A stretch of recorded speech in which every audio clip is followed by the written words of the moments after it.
Si tu suis le monde des tribunes ou que tu te rends au stade, il y a de grandes chances que la semaine dernière, tu es tombé sur une banderole Réformons la commission de discipline, accompagnée d'un beau craquage. Salut tout le monde, c'est CK et aujourd'hui on se retrouve pour une toute nouvelle vidéo où nous allons traiter d'un sujet d'actualité et on va revenir notamment sur cette action d'ampleur qui est menée dans les tribunes en France. Vous le savez, les tribunes françaises subissent une forte répression qui se matérialise sous différentes formes. On retrouve des huis clos dus à l'utilisation d'engins pyrotechniques, des amendes toujours plus élevées d'une saison à une autre et enfin des interdictions de déplacement qu'on peut évidemment qualifier de liberticides. Ça fait des années qu'on voit fleurir dans les différentes tribunes françaises des banderoles dénonçant le traitement réservé aux ultras. Le dialogue n'est pas ouvert, les sanctions fleurissent, notamment concernant l'utilisation d'engins pyrotechniques, et le résultat, écoutez, il va vous faire rire, c'est qu'il y a de plus en plus de torches dans nos tribunes. D'un côté, on sait tous, l'utilisation de fumigènes est entrée dans les mœurs, ça nous donne des spectacles à couper le souffle, mais la Ligue ne l'entend pas de la même manière. Pourtant, c'est assez drôle de voir qu'elle se sert des animations pyrotechniques pour promouvoir les grosses affiches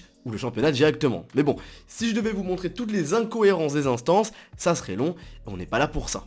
Face à toutes les injustices que vivent les acteurs du monde ultra, l'Association nationale des supporters s'érige en véritable défenseur des droits. En effet, il s'agit d'une association regroupant des associations de supporters afin qu'ils puissent faire valoir leurs droits. C'est notamment l'ANS qui lutte pour l'abrogation des interdictions de déplacement qui, vous le savez, sont liberticides. Ainsi, ils combattent l'incompétence des autorités et assurent une certaine liberté. Maintenant que vous savez un petit peu ce qu'est l'ANS, il faut savoir que tous les groupes ultras n'en font pas partie.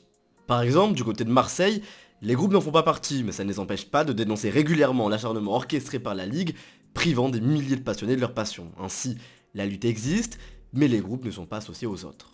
Le 2 février 2024, l'ANS sort un communiqué appelant à une grosse action commune, avec pour slogan « Réformons la commission de discipline » qui se déroulera sur 2 journées de championnat. Alors, je vais vous évoquer les différents points qui sont mis en avant pour que vous compreniez bien cette action qui me semble plus que légitime et qui mérite d'être soutenue.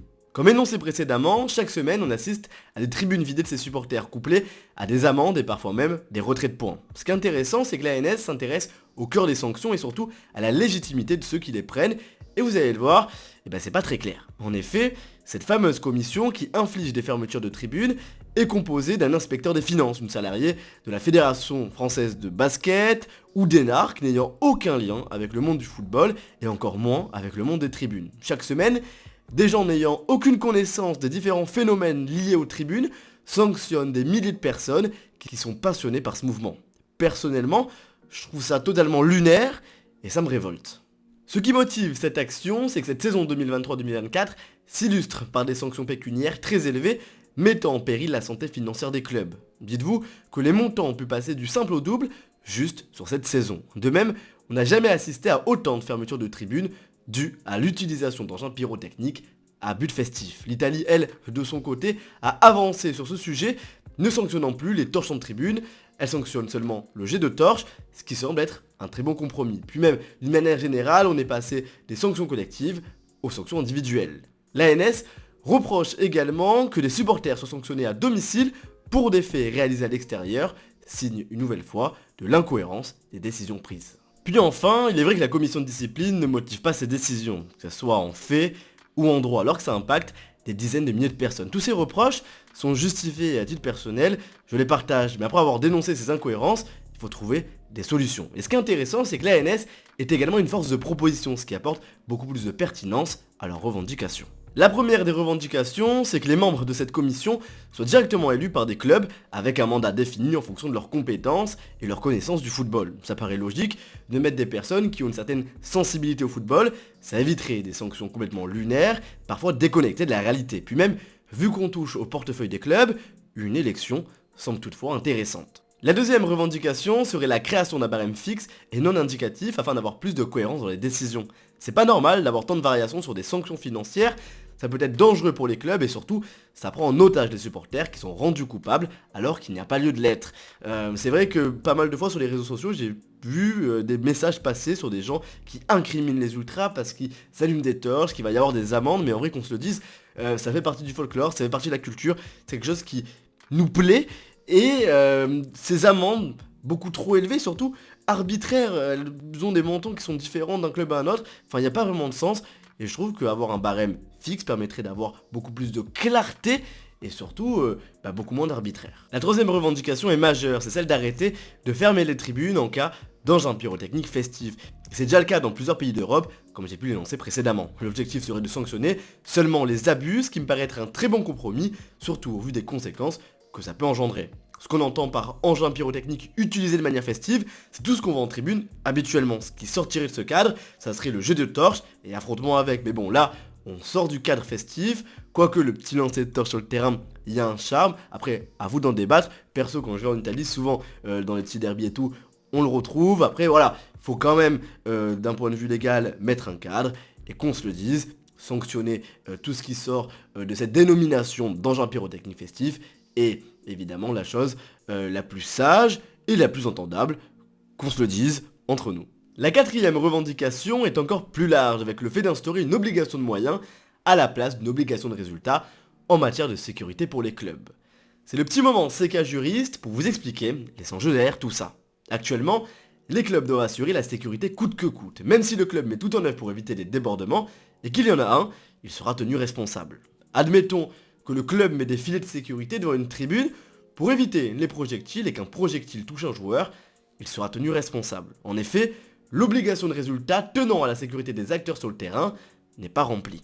L'apparition de l'obligation de moyens est plus souple pour les clubs et en soi, ils devront mettre en œuvre les mêmes moyens de sécurité. En effet, dans ce cadre-là de l'obligation de moyens, pour que la responsabilité du club soit recherchée, il doit être établi que celui-ci a commis une faute en raison de sa négligence ou de son imprudence, ou qu'il n'a pas mis en œuvre tous les moyens dont il disposait pour atteindre le résultat promis. En effet, s'il n'a pas mis de filet de sécurité, de fouilles suffisantes, la responsabilité du club sera mise en cause, mais ça permet d'éviter la mise en cause d'un club tout entier à cause d'un facteur alors que tout avait été mis en place pour éviter les débordements. La dernière revendication, c'est le souhait d'une transparence dans les décisions et rapports de la commission. Ça paraît quasi évident au vu des conséquences que cela a pour l'équité entre les clubs et l'impact sur les supporters en tribune. Cette action réformant la commission de discipline s'est accompagnée de quelques slogans et à chaque fois de craquages, comme un pied de nez à cette fameuse commission de discipline qui prend des décisions tuant la passion des tribunes. Cette action a été menée dans les 4 coins de la France et je vais vous montrer tout ça. On a eu une banderole des Red KO, la LFP raquette nos clubs,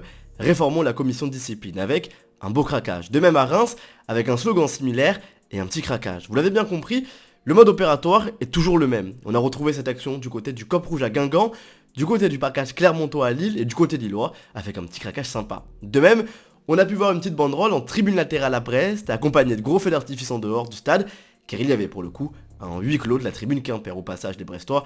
C'était très fort comme action, franchement, on valide fort.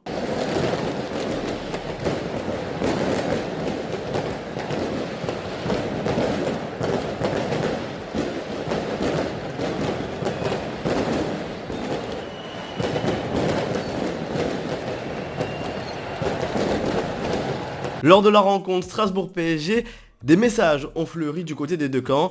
Vous voyez les images. De même, les Stéphanois en déplacement à Dunkerque avaient ce même slogan « Réformons la commission de discipline ». Lors de la rencontre entre Nantes et Lens, on a eu le droit à des magnifiques craquages, franchement ça fait de très belles images, que ça soit dans un camp ou dans l'autre. Les Nancéens sont également illustrés lors de leur déplacement à Épinal avec un beau craquage. De même pour les Angevins à Rodez.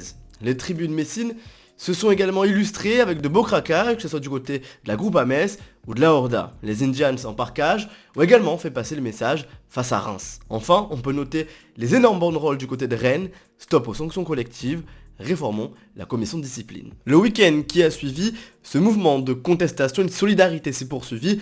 On l'a notamment retrouvé dans les plus grosses tribunes en France, mais pas que. Au lieu de vous citer les actions une par une, je vais vous faire une petite compilation, ça sera plus simple. Mais vous allez le voir, la plupart des tribunes françaises étaient mobilisées une nouvelle fois pour soutenir cette cause.